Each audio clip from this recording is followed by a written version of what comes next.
यदि आप चैनल पर पहले से ही सब्सक्राइब्ड हैं तो इस बगल के बेल आइकन को भी प्रेस कीजिए ताकि मेरे द्वारा बनाए गए वीडियो के नोटिफिकेशंस आप तक पहुंच सके। कहते हैं आईना झूठ नहीं कहती, जो चेहरे पर होती है उसे दिखा देती है, लेकिन आईना हो और चेहरा हो ही नहीं तब कोई कैसे समझेगा।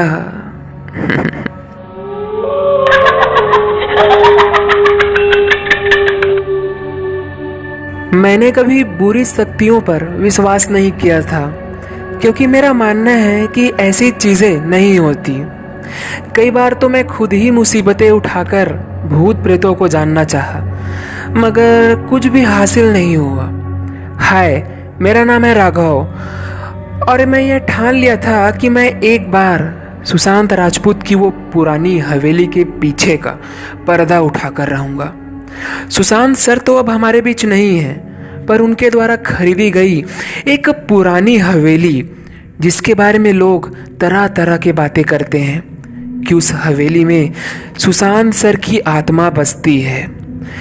पेशेवर रूप से मैं एक आर्किटेक्ट हूँ। कुछ मिले या ना मिले, सुशांत सर की हवेली ही देख लूँगा। अगले दिन ही मैं उस हवेली पर पहुँचा। अजीब बात थी, मुझे वहाँ ना तो कोई भूत मिला, ना कोई इंसान, यहाँ तक कि कोई जानवर भी नहीं था। चलिए ये सब ठीक है, लेकिन एक बात बेहद अजीब थी। वहाँ ना तो कोई चमगादड़ था, न सांप, न बिच्छू, न कोई परिंदे का घोंसला। ये सब चीज़ें मुझे बड़ी ही अजीब लग रही थी। उस अंधेर हवेली का पूरा चक्कर लगाया तो एक कमरा मिला, और ये कमरा हवेली के बाकी कमरों से थोड़ी अलग थी, क्योंकि उस कमरे में एक गहरा सन्नाटा था। और अजीब सी बात तो ये थी कि हवेली के बाहर तेज हवाएं और गर्जन के साथ बारिश हो रही थी, लेकिन गरजने की थोड़ी सी भी आवाज़ उस कमरे में नहीं आ रही थी। क्या गजब तरीके से उस कमरे को बनाया गया था। लगता है इसी के कारण सुशांत सर ने वो हवेली खरीदी थी। उस अंधेर कमरे में जाकर मैंने टॉर्च चालू किया तो देखा घर के ऊपरी सीलिंग पर मॉडर्न आर्ट की कारीगरी की गई थी। और अजीब बात थी, उस सीलिंग पर किसी के पैरों के निशान थे, और हर पैरों के निशान पर सुशांत राजपूत लिखा था। मैं अपना कैमरा निकालकर उसकी तस्वीरें लेने लगा कि तभी मैंने अपनी लाइट दीवार के तरफ करी। उस दीवार पर सुशांत राजपूत की तस्वीर लगी थी। उस तस्वीर के ठीक बाईं ओर एक बहुत पुराने ज़माने का आईना लगा था। अजीब बात था, उस पूरे हवेली में केवल सुशांत राजपूत और एक आईना बस था। सुशांत राजपूत की तस्वीर को निकालकर मैंने उसे बैग में रख लिया, और अब बारी थी उस आईने को निकालने की। पूरी ताकत लगाकर उस आईने को भी निकाला, लेकिन आईने को निकालते ही बड़ी जोर के साथ गर्जन हुई। ऐसा लग रहा था मानो उस तस्वीर और आईने को निकालकर मैं बहुत बड़ी गलती कर दिया। उस आईने को अपने पीठ पर उठाकर हवेली से बाहर अपनी गाड़ी की ओर जाने लगा, पर जैसे जैसे मैं आगे बढ़ रहा था मेरा शरीर भारी सा लग रहा था। ऐसा लग रहा था मानो कोई मुझे पीछे से खींचे जा रहा है। अपना चेहरा उस आईने पर देखता तो मुझे सुशांत सर का चेहरा नजर आता, और फिर अचानक से ही गायब हो जाता।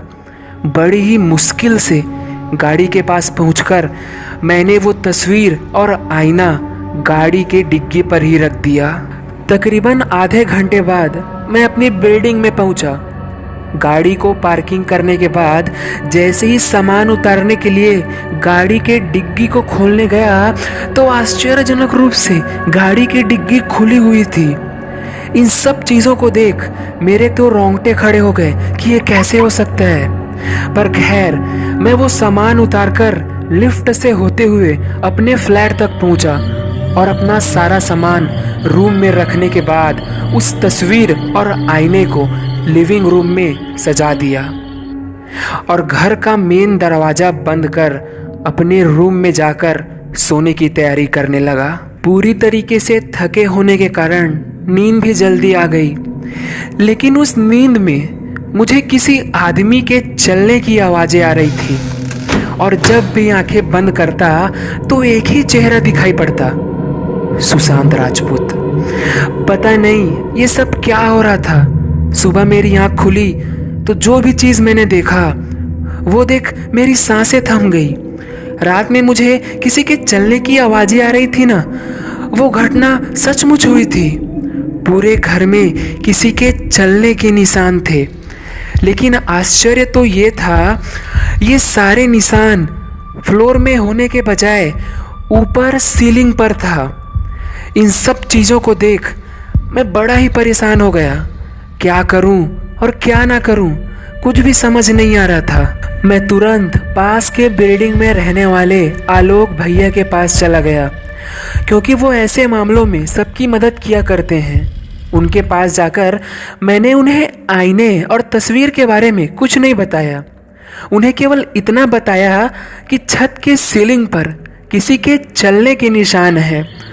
और आलोक भैया मेरे साथ मेरे घर आए और घर आते ही वो चारों ओर अपनी नज़रें घुमाने लगे और जैसे ही लिविंग रूम में गए तो उस तस्वीर के पास जाकर अचानक से रुक गए और पलटकर मुझसे कहा, मैं क्या, अब कोई भी तुम्हारी मदद नहीं कर सकता। तुम नहीं जानते, इस तस्वीर और आईने को लाकर तुमने बहुत बड़ी गलती कर दी है। इतना कहकर आलोक भैया बहुत जोर से चिल्लाने लगे।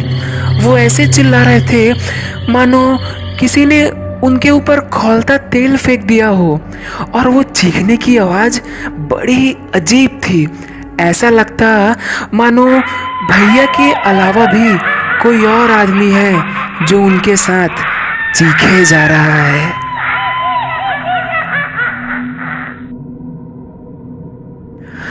तो गाइस, यदि आप इस कहानी का पार्ट 2 भी देखना चाहते हैं तो आप मुझे कमेंट कीजिए। मात्र 20 कमेंट आने पर मैं इस कहानी का पार्ट 2 अपलोड कर दूंगा। Thank you for watching.